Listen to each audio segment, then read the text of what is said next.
Hi, everybody. Thank you for joining me for this webinar on backchaining healing. It's a method that limits the potential for error. The dog has a really high rate of reinforcement. Your dog will drop its head and you'll be like, hey, I told you to look up here. Well, the dog's like, well, you didn't all the other times, right?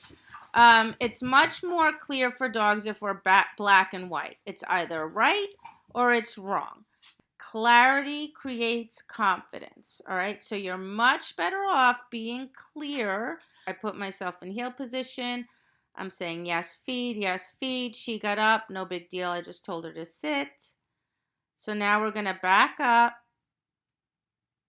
and I'm going to tell her we're going to heel. 1, 2, sit.